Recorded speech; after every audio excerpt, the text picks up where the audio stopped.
கங்காவும் அந்த ரவுடிஸ் வந்து தள்ளி விட்டோன்னே கங்கா வலியால துடிக்கிறாங்க. அம்மா என்னால முடியலம்மான்றாங்க. அட பாவிங்களா! இப்படி பண்ணிட்டீங்களே! வா கங்கா ஹாஸ்பிட்டலுக்கு போலான்றாங்க. ஹாஸ்பிட்டலுக்கு போக முடியாது இங்க யாரும். இங்க யாரும் எங்கேயும் போக்கூடாது. உங்களெல்லாம் வந்து நான் விடவே மாட்டேன். நீங்க வாபஸ் வாங்குற வரைக்கும் கேஸ விஜய் இங்க நான் உங்க யாரையும் விட மாட்டேன் அப்படி சொல்லிட்டு எல்லாரையும் போட்டு வந்து தொல்லை பண்ணிட்டுருக்காங்க அந்த ரவுடிஸ் எல்லாம். இதெல்லாம் கேட்டு என்ன பண்ண தெரியாம தவிக்கிறாங்க. அந்த பொண்ணுக்கு இப்படி ஆயிடுச்சு. இப்போ ஹாஸ்பிட்டலுக்கு கூட கூட்டின்னு போகக்கூடாதுன்னு சொல்றானுங்களே! அப்படி சொல்லிட்டு டென்ஷன் ஆயிடுறாங்க. அந்த டைம்ல கரெக்ட்டா அங்க விஜய் வந்து எல்லாரையும் அடிச்சு போட்டுட்டு கங்காவ ஹாஸ்பிட்டல் சேர்க்கறதுக்கான வழிய பார்க்குறாரு. கங்காவும் ஹாஸ்பிட்டல்ல சேர்ந்துடுறாங்க. அப்போ கங்காவுக்கு வந்து கொஞ்சம் கஷ்டமா தான் இருக்கு.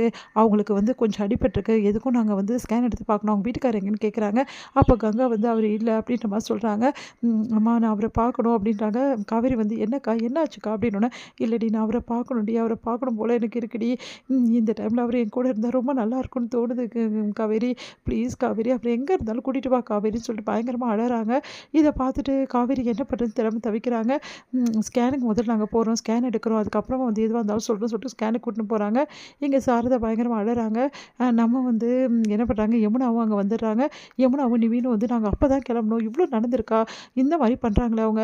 இந்த புள்ளத்தாச்சி பொண்ணுன்னு கூட பார்க்காம அந்த ரவுடி வந்து அப்படி தள்ளி விட்டுட்டாங்க கங்காவ. கங்காவுக்கு அடிபட்டுருச்சு. அவ அழறா. எனக்கு ரொம்ப பயமா இருக்கு அப்படின்னு சொல்லி சொன்னோம்மா, ஒண்ணும் ஆவாதும்மா கவலைப்படாதன்னு சொல்லிட்டு 2 பொண்ணுங்களும் அவங்களுக்கு ஆறுதல் சொல்லிட்டு இருக்காங்க. இங்க வந்து நிவின் வந்து என்னாச்சு விஜய் அப்படின்னோடனே நிவின் தனியா கூட்டின்னு போய் பேசுறாரு. இங்க பாருங்க இவ்ளோ நடந்திருக்கு. அந்த பசுபதிய சும்மாவே விடக்கூடாது. அவன் மேல மேலும் ஸ்ட்ராங்கா நம்ம கம்ப்ளைண்ட் குடுக்கணும். கம்ப்ளைண்ட்ட வாபஸ் வாங்க சொல்லிட்டு தான் இவ்ளோ பிரச்சனையும் பண்ணியிருக்கான். இப்ப என்ன விஜய் பண்றது அப்படின்னோனே, அதுதான் நானும் யோசிச்சுட்டு இருக்கேன். என்ன பண்றதுன்னு தெரியல போல. கங்காக்கு இது சரியாகட்டும். அதுக்கப்புறம் தான் எதுவா இருந்தாலும் முடிவு பண்ண முடியும்னோனே வந்து கங்கா வந்து ஸ்கேன் எடுக்கிறதுக்காக கூட்டிட்டு போயிருக்காங்க. அப்ப கங்கா வந்து காவேரி கைய பிடிச்சுட்டு, "எனக்கு அவரு வேணும் காவேரி. ப்ளீஸ் காவேரி எப்படியாவது வர சொல்லு காவேரி. அவர பார்க்கணும் போல இருக்கு காவேரின்னு" அழுதுகிட்டே வந்து ஸ்கேன் ரூமுக்கு போறாங்க.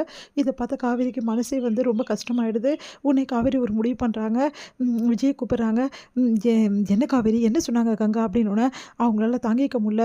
ஆனா அந்த வலியோட மாமாவ பார்க்கணும்னு சொல்லிட்டு அடம் பிடிக்கிறா. இப்ப என்ன பண்றதுன்னு தெரியல. மாமாவ எப்படியாவது வந்து கூட்டிட்டு வரதுக்கு ஏற்பாடு பண்ணணும். முதல்ல மாமாக்கு வந்து நீங்க ஃபோன் பண்ணுங்க விஜய். அவர் எங்க இருக்காரு?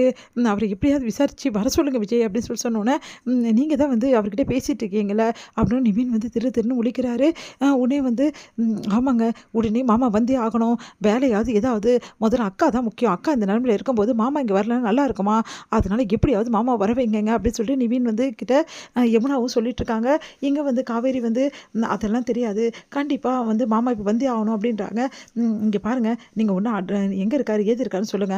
வேணா நாங்களே போறோம் அப்படின்னோனே, இந்த நிலைமையில நீ எப்படி காவேரிக்கு போவ? அதெல்லாம் தெரியாதுங்க. மாமாக்காக நான் போக தான் செய்வேன் அப்படின்னு சொல்றாங்க. ஐயோ! காவேரி ஒரு நிமிஷம் இரு அப்படின்னு சொல்லிட்டு நிவின் வந்து ஒரு நிமிஷம் இரு காவேரி பேசிக்கலாம். குமரன் அண்ணன் தானே நாங்க கூட்டிட்டு வரோம். நீ கவலைப்படாதன்னோனே, உங்கள நம்பலாமான்னோனே, சரி காவேரி நாங்க கண்டிப்பா கூட்டிட்டு வரோம்னு சொல்லிட்டு குமரனும் சொல்றாரு. இங்க பாருங்க எங்களுக்கு தெரியாது. அக்கா இங்க வந்தே ஆகணும்னு சொல்லிட்டு யமுனாவும் வந்து காவேரியும் சொல்லிட்டு இருக்காங்க. இதெல்லாம் கேட்டு 2 பேரும் என்ன பண்றதுன்னு தெரியாம தவிக்கிறாங்க. நீங்க வாங்க நிவின் அப்படி சொல்லிட்டு விஜய் வந்து கூட்டிட்டு போறாரு. என்னாச்சு விஜய் இப்படி பண்றாங்க? இப்போ வந்து எப்படி குமரன் வந்து அண்ணா வந்து பார்க்கறது? அவர் எங்க இருக்காருன்னே தெரியலையே! அண்ணன் எங்க இருக்கு? ஏது இருக்கு? ஒண்ணும் புரியலையே! அப்படின்னோனே, எனக்கும் அதுதான் ஒண்ணுமே புரியல. எப்படியாவது கண்டுபிடிச்சே ஆவணும். குமரன் ப்ரோ எங்க இருக்காருன்னு நம்ம தெரிஞ்சே ஆவணும். இல்லன்னா கங்காவுக்கு ரொம்ப பிரச்சனை ஆயிடும். கங்கா வந்து குமரன வந்து ரொம்ப பார்க்கணும்னு ஏங்குறாங்க. அதெல்லாம் கரெக்ட்டு தான். ஆனா அவர் எங்க இருக்காருன்னு தெரியாம நம்ம எங்க போய் விஜய் தேடுறது? ஏதாவது க்ளூ கண்டிப்பா கிடைக்கும். சரி அதெல்லாம் போட்டும். ஒரு விஷயம் மட்டும் எனக்கு மனசுல வந்து யோசனை பண்ணிட்டே இருக்கு நிவின் அப்படின்னோனே, என்ன விஷயம் சொல்றீங்க? அப்படின்னோனே, இல்ல குமரன் எதுக்கு நம்மகிட்ட பொய் சொல்லணும்? இந்த குடும்பம்லாம் வந்து உண்மையான குடும்பம்னு சொல்லிட்டு அப்படின்னு. ஆமா, ஆமா விஜய் நீங்க சொல்றதும் கரெக்ட்டு தான்.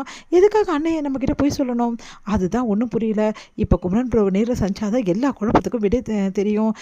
சரி கடைசியா அவர் வந்து எங்க இறங்குனாரு? என்ன டீட்டெயில்ஸ்லாம் உங்களுக்கு தெரிஞ்சதில்ல.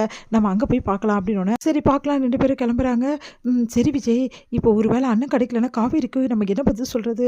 அதே மாதிரி கங்காவுக்கும் என்ன சொல்றது? அப்படின்னோனே, கண்டிப்பா கிடைப்பாரு. நம்பிக்கையோட நம்ம போவோம் நிவின். அதுக்கப்புறம் யோசிக்கலாம் அப்படின்னு சொல்லிட்டு 2 பேரும் கிளம்புறாங்க. இங்க வந்து என்ன பண்றாங்க, எங்கெல்லாம் வந்து அவரு வந்து இறங்குனாரு அப்படின்னு சொல்லிட்டு அந்த இடத்தெல்லாம் வந்து ஃபுல்லாவே வந்து எல்லா இடமும் தேடிட்டு இருக்காங்க. சிசிடிவி ஃபுட்டேஜ் ஏதாவது இருக்குமான்னு பார்த்துட்டு இருக்காங்க.